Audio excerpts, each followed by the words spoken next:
guys! So it's past lunchtime na and I was actually about to have my lunch sa Okada since hindi ako nakapagluto. And it's Sunday, so I really want to spend my time outside.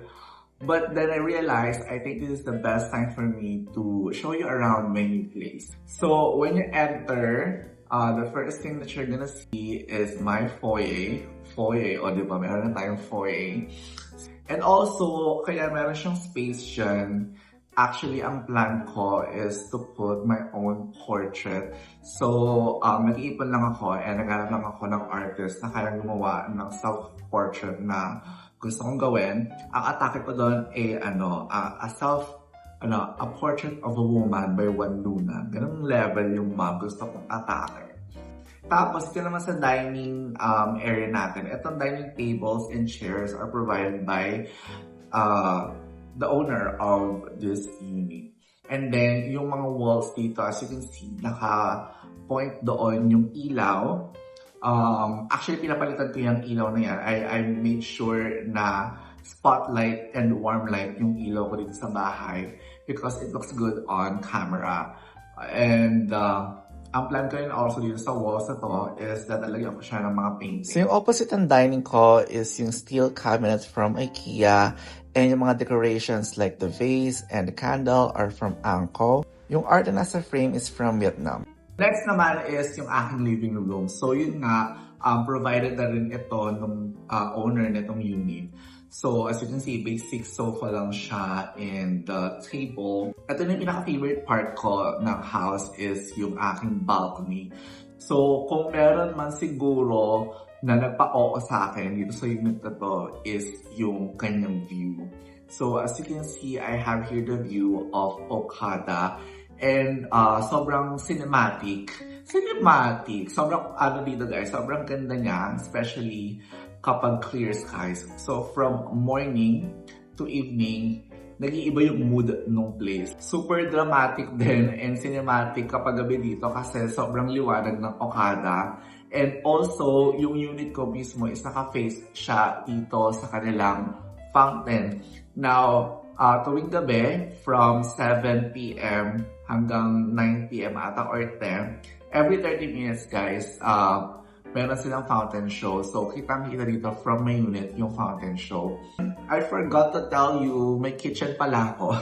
Dito na rin yung washing machine and yung kanyang fridge, which are provided also by the unit owner.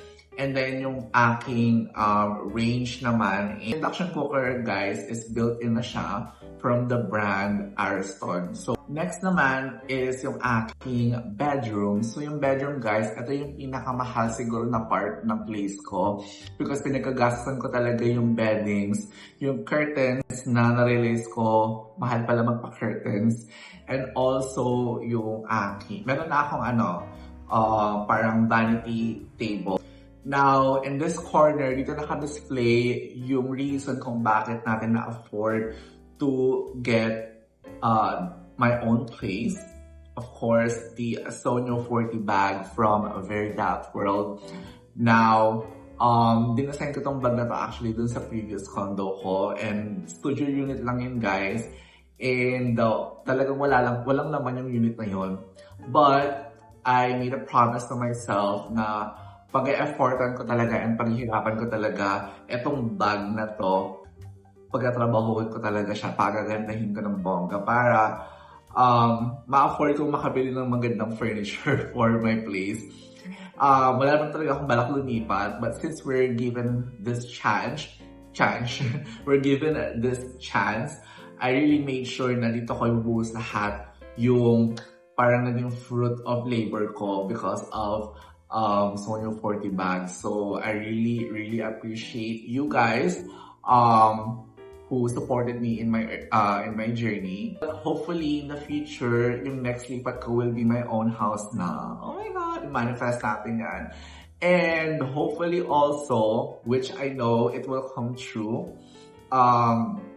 the next time lilipat tayo sa aking sariling bahay, kasama ko na yung family ko because, without them naman, hindi ko naman din siguro ma-achieve itong mga bagay na to. And it's all Everything that I do naman is for my family and for myself as well.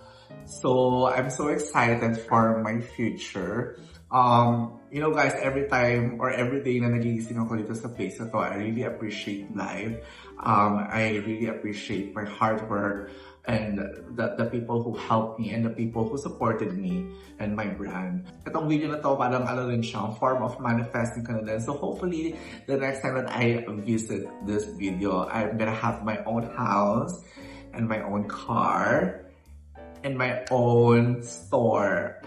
So yun ang mga ating goals and vision and mission. So thank you guys for watching this vlog. I'll try my best to vlog every week na, so stay tuned. And also please follow me on social media, The Leonard M. And follow also my business social media at Very That World.